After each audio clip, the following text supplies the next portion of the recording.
সাল্লাল্লাহু আলাইহি ওয়াসাল্লামের প্রতি, যার আনিত আদর্শ অনুপ্রাণিত হয়ে একটি বর্বর জাতি পৃথিবীর ইতিহাসে সোনালী যুগের সৃষ্টি করেছিল, সোনালী অধ্যায়ের সৃষ্টি করেছিল।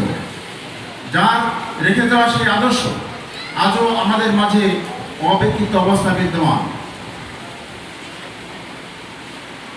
সম্মানিত উপস্থিতি, আমি বক্তব্যের শুরুতেই গভীর শ্রদ্ধার সাথে স্মরণ করছি এই ভারতীয় উপমহাদেশের স্বাধীনতা আন্দোলনে যারা জীবন দিয়েছেন তাদের অধিকাংশই ছিলেন ওলামায়ে কেরাম। হাজার হাজার আলেমকে স্বাধীনতা আন্দোলনের কারণে জীবন দিতে হয়েছে, ফাঁসি দেওয়া হয়েছে। স্মরণ করছি ৭১ মহান মুক্তিযুদ্ধে যারা জীবনদানের মাধ্যমে আমাদের স্বাধীন সার্বভৌম বাংলাদেশ প্রতিষ্ঠা করে গেছেন, ৫২ ভাষা আন্দোলনে যারা শহীদ হয়েছেন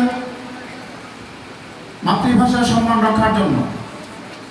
বিশেষ করে ২০২৪ সালের আগস্ট বিপ্লব, জুলাই আগস্ট বিপ্লবে যারা অকাতরে জীবন দেয়, বিশেষ করে তরুণ সমাজ, আমাদের সন্তানেরা বুক চেতিয়ে জালেমের সামনে দাঁড়িয়েছে,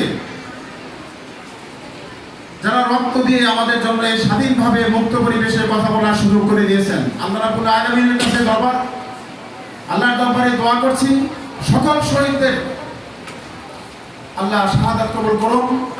এখনো যারা হাসপাতালে অসুস্থ অবস্থায় কাতরাচ্ছেন, জীবনের ভিতরে পঙ্গুত্ব বরণ করেছেন, চক্ষু হারিয়েছেন, হাত হারিয়েছেন, পা হারিয়েছেন, গায়ে শত শত গলি বিদ্ধ অবস্থায় এখনো আছেন, আল্লাহ রাব্বুল আলামিন তার বিশেষ কুদরতে তাদের সকলকে সুস্থ করে দিন, সেই দোয়া করছি। সম্মানিত উপস্থিতি, বিগত সময়ে আগস্ট বিপ্লব হলো, আগস্ট বিপ্লবের প্রধান স্লোগান ছিল বৈষম্য বিরোধী সমাজ প্রতিষ্ঠা, বৈষম্য বিরোধী আন্দোলন।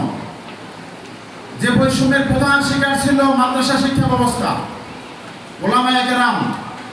এদেশে আলেমদেরকে হত্যা করা হয়েছে, ফাঁসি দেওয়া হয়েছে, গুম করা হয়েছে। এর কারণ কি ছিল? এর কারণ ছিল তাদের ছিল সততা, তাদের মনে ছিল তাকওয়া, তাদের ভিতরে ওহীর জ্ঞান ছিল,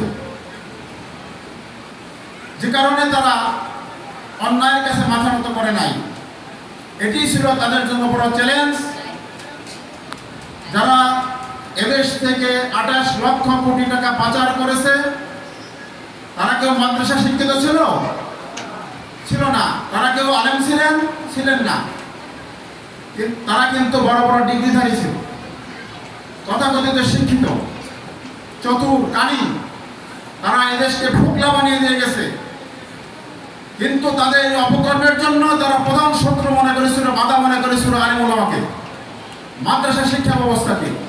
এই জন্য মাদ্রাসা শিক্ষা ব্যবস্থাকে ধ্বংস করার জন্য তাদের যাবতীয় আয়োজন শেষ করেছিল। সময় কম, বিস্তারিত বলার সুযোগ নেই। সম্মানিত উপস্থিতি, আমার কথা হচ্ছে সেই যে বৈষম্য মাদ্রাসা শিক্ষার প্রতি, আলেম ওলামাদের প্রতি তুচ্ছ তাচ্ছিল্য, তাদেরকে হ্যান্ডকাপ পরিয়ে ঘুরানো হয়েছে। এই মাদ্রাসার যিনি অধ্যক্ষ, তাকেও হ্যান্ডকাপ পরিয়ে যখন নিয়ে যাওয়া হয়, আমি সেই দৃশ্য দেখছিলাম, অবর্ণনীয় কষ্ট। আগস্ট বিপ্লব সেই জালেমদের জবাব দিয়েছে। আব্রাহা হস্তি বাহিনী নিয়ে কাবা ঘরকে ধ্বংস করতে এসেছিল বিশাল দাপট নিয়ে।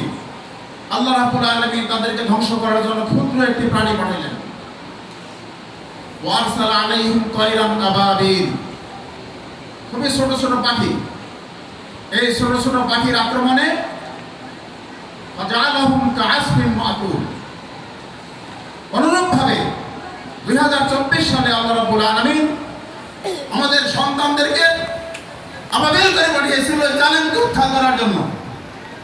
যারা সেই কাজ সফলতার সাথে আঞ্জাম দিয়েছে, রক্ত দিয়েছে, তাদের সেই রক্তের বিনিময়ে আমরা যে স্বাধীনভাবে কথা বলার সুযোগ পেয়েছি। আমরা চাই এদেশের শিক্ষা ব্যবস্থায় যে বৈষম্য তৈরি করা হয়েছে, মাদ্রাসা শিক্ষাকে অবহেলা করা হয়েছে, মাদ্রাসা শিক্ষার সার্টিফিকেট দিলে চাকরি দেওয়া হয় নাই, অবস্থার অবসান হবে ইনশাআল্লাহ। এজন্য আমাদেরকে যোগ্যতা সম্পন্নরূপে গড়ে উঠতে হবে। পৃথিবীকে গড়তে হলে সবার আগে নিজকে গড়ো। এটি হচ্ছে আমাদের সন্তানদের জন্য বক্তব্য। তোমরা নিজেরা ভালোভাবে পড়াশোনা করে একই সাথে ভালো রেজাল্ট করবে, একই সাথে তোমরা ভালো চরিত্রবান হবে, তাকওয়াবান হবে। কারণ শুধুমাত্র ডিগ্রিধারী লোকেরা তারা ডিগ্রি অর্জন করেছে, বড় বড় পদে বসেছে, কিন্তু তারা মানুষ হতে পারে না। আমাদের মানুষ গড়তে হবে।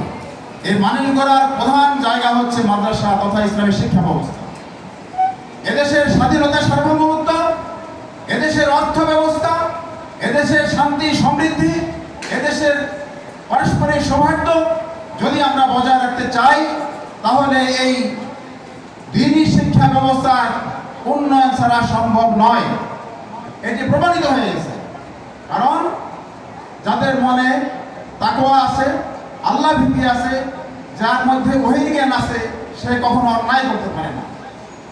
আমরা বলি রাসূলের পূর্ব যুগকে আইএমএ জাহিলিয়া, ওই ভাষা বলি